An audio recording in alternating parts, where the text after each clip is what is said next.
Hey guys, Spirit of the Law here. In this video, I'll be doing a beginner guide for those of you wanting to get into Age of Empires 4 but aren't quite sure how to start. It does help if you've played Age of Empires 2 before, as there's a lot of overlap in mechanics, but I wouldn't say that's essential, and any real-time strategy experience is going to transfer nicely. Keep in mind there is a single-player Art of War tutorial series that I'd recommend checking out if you're new, and it walks you through different aspects of the game. This video though is meant to be more all-encompassing and cover how to get started on the right foot and the options you have available to you in each age, so let's check it out. Now, the first thing you have to do is decide on a civilization. There's 8 of them at launch, and depending on which one you start with, there's a few unique mechanics that you'll have to learn. Probably the most straightforward if you're just starting out though is the English, and in fact the devs have even said the English were specifically designed for new players to have something familiar and more straightforward. Another reason they're good if you're new is they have a lot of defensive bonuses, like villagers who can fire arrows, twice as many town center arrows which deters early raiding, and faster attack for your units if they're near a defensive building. Don't let that fool you though, they're also quite good at rushing as well, so if you want, you can jump straight into the action. The French are also pretty similar, but more focused on cavalry and crossbows, so if that's more your thing, then they may be a better choice. I honestly wouldn't agonize over civ choice too much though, and if any is really calling out to you, then go with that one. So now let's jump into the game and talk about how you start playing. Once you're in, you'll see you have a town center, 6 villagers, and a scout. The first steps are to queue up villagers at the town center and put all 6 villagers onto collecting sheep as close to the town center as possible. Making villagers costs 150 food per minute, but with 6 on sheep, we should easily be able to keep producing villagers constantly. Now, there really isn't too much that we can do in the Dark Age for most civilizations, and a lot of nice things become available in Feudal Age after we advance, so that's really the priority for the first 3 or 4 minutes. The ideal build order is going to change based on your civilization, but generally the sooner you can get to 8 on sheep and 2 or 3 on gold, the sooner you're going to age up. You only need a significant number of lumberjacks in Dark Age if something about your civilization demands that, or like the Rus, you can get early gold by hunting. With any civilization though, the ultimate goal is to save up 400 food and 200 gold as quickly as possible. In most cases, that's going to end up happening around 3 minutes or shortly after. Don't forget to keep your town center constantly making new villagers, use drop-off camps to keep things efficient, and to make a house every now and then. Usually, I make a house with either the first or second villager I create, and just that one house should almost get you to Feudal Age. Now, I've been talking a lot about villagers, but actually most of your attention in Dark Age is going to be spent scouting for sheep, which run very quickly behind your scout but are incredibly slow when walking on their own. As you explore the map, you'll come across them, and when you start to get low on sheep back home, you just send your scout to drop them off. Something that can be helpful with the scout as well is to put him on a control group by using the combination Control and 1. That way, anytime you double-click 1, you'll select him, and H by default selects the town center, so it's an easy way to go back and forth between the two. Holding shift and right-clicking on the minimap to create some waypoints is also handy to free up some of your attention, as you will need to watch your villagers. I should note here that technically villagers collect a little faster from deer than sheep, but sheep don't require building a mill, so you always at least start on sheep right beside your town center to minimize the villagers' walking distance, and then mill deer and eventually berries later, as well as start adding in farms. Farms are fairly expensive to get started, but produce food forever, which makes them important as other food sources start to run out. English have some pretty nice bonuses to help them there, with farms costing half as much to build, and also produce food 15% faster if they're placed beside a mill. For most civilizations though, it's better to start with farms around your town center, so you can garrison your villagers inside if they're being raided. To garrison, you select all of your villagers and press F or the garrison key and then click your town center. Afterwards, you just press return to work and they'll go back to what they're doing. That's probably worth practicing a couple of times when you're not under pressure, so it'll feel more automatic. Fishing is definitely a good idea as well, and in fact brings in food the fastest, but it'll set back your advance time because you'll need some extra villagers on wood. On land maps though, once you have 12 to 14 villagers, you're probably getting close to being able to advance. In this game, you advance to the next age by building landmarks, at least with most civilizations, and you're given a choice between 2. Often it's a trade-off of something more economic or defensive with something for your military, though in the case of the English, it's not so much a trade-off as a reading comprehension test. The council hall is definitely the way to go, at least in the current balance. Landmarks take a little over 3 minutes to build, unless you're the Chinese who build them twice as fast, but you can always speed up their construction with multiple builders. Of course, your villagers can't collect resources as they're doing that, but depending on how big of a rush you are to advance, you can decide if you want to give up some economy to build it faster. As English, for example, you might put your gold miners onto constructing it, since longbowmen only cost food and wood, and are an effective and simple opening. That said, you should continue making villagers the entire time you advance, though where you task those villagers depends on your plan.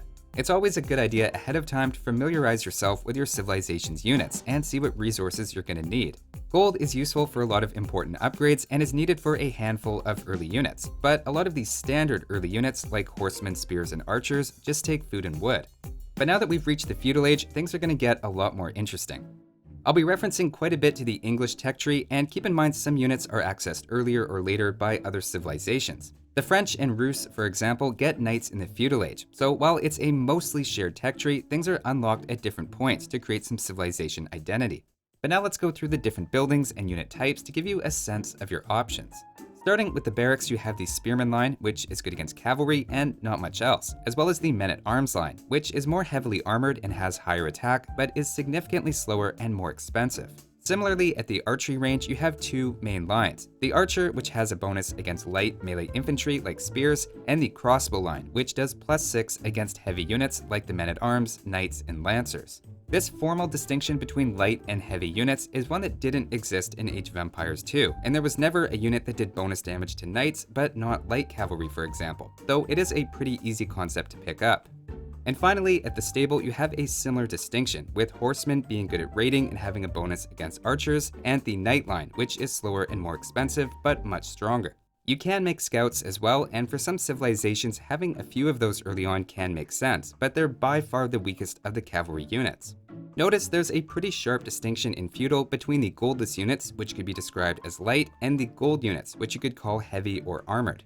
A couple of other things that become available in Feudal Age are the market and the blacksmith. At the market, as in previous Age games, you can balance your economy by exchanging resources for gold and also create traders. To use a trader, you need to find another market to trade with, either with an ally or one of the ones that generate on the map, and just send your trader to it. They'll walk back and forth and bring back gold each time, again, very similar to Age of Empires 2.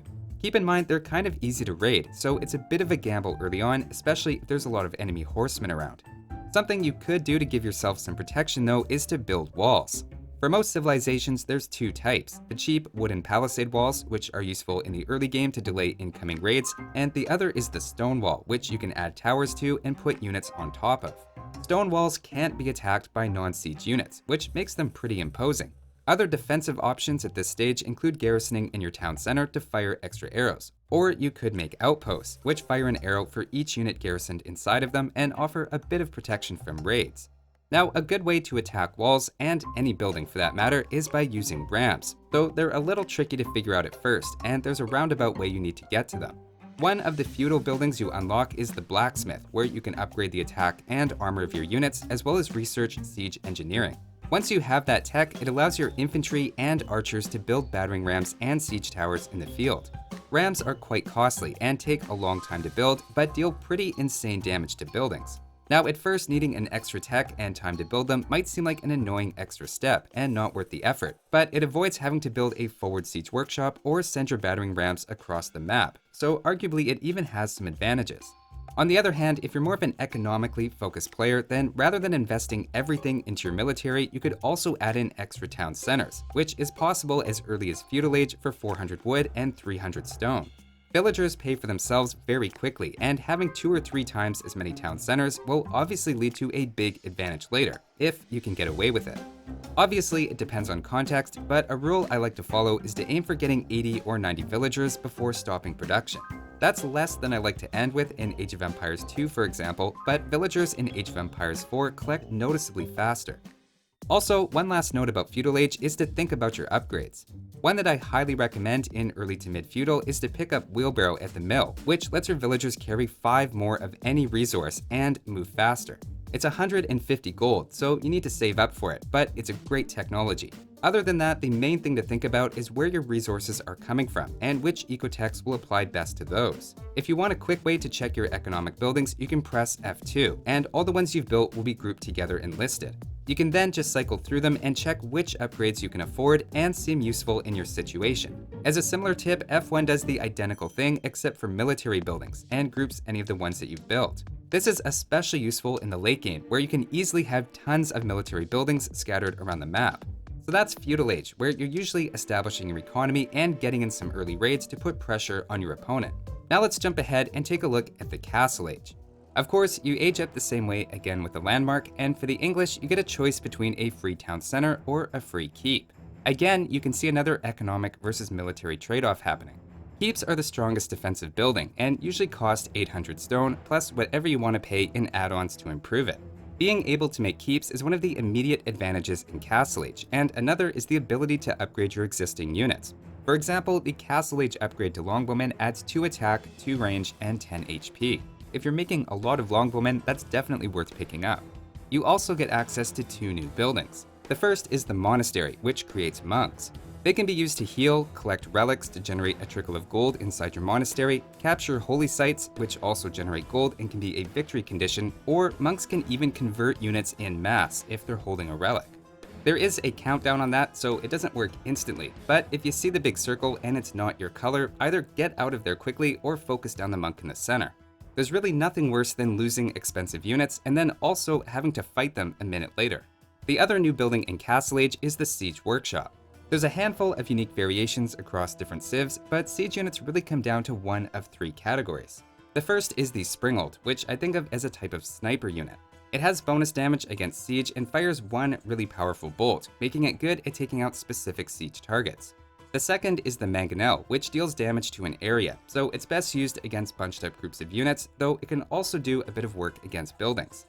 Then there's the Trebuchet and Bombard, which are both anti-building specialists, though you can also use them against units at times as well. There's other anti-unit siege that you might run into, but that's something you just pick up with a bit of experience. Also keep in mind that siege generally have a lot of resistance against archers and crossbows, so you'll want to deal with them by using your own siege or melee units. And finally, let's move on to the Imperial Age. Again, you age up with a landmark, and to give English as an example, you have a choice between an especially strong keep or a building that can produce a batch of units roughly every minute at a steep discount. There's only one new building unlocked in Imperial Age, which is the University. The building offers a variety of technologies to improve gunpowder, siege, cavalry, archers, infantry, and building HP. It's a bit of everything, and usually 2 or 3 will be relevant to your army composition. Other buildings like the Siege Workshop also have new technologies available in Imperial Age, so you can scan through your buildings using F1, F2, etc. and see if there's any new techs that are jumping out at you. One for the English that's worth knowing about is enclosures at the mill, which allows your farmers to generate a trickle of gold in addition to food. The Hand Cannoneer also becomes available at the archery range and is an expensive high damage unit. It doesn't have any specific bonuses against infantry or anything like that, but it can add a lot of punch to a late game army. So now that we've gone through each age and looked at the different units and buildings, let's quickly talk about victory conditions. The first, and probably most straightforward, is you can destroy all of your opponent's landmarks and their starting town center. Keep in mind that if you take out one, your opponent can repair it, but if you can knock out all of them at once, you instantly win the game. If, on the other hand, you're on the back foot, you can also build a wonder in Imperial Age, and if you can defend it long enough, you can win that way. The third way is to control all of the holy sites on the map for a given amount of time. You need a monk or something equivalent in order to convert them, but from what I've seen, any type of enemy unit can cause you to lose control of it. Also, to quickly touch on water maps, there aren't too many different ships that you have to learn, and generally the later versions counter the earlier ones, though they're also more expensive and take up more population space. Keep an eye out for explosive demolition ships as well, as they can take out multiple ships, units, or light nearby buildings on fire if they get close enough. With all of that said, I think we've now covered the basics. At this point now, it's just a matter of playing the game and getting experience with the different civs, units, and mechanics. I'll have some other videos that go into those things in a bit more depth, but hopefully this gave at least a decent introduction to the game and a place to start. Thanks for watching, and I'll see you next time.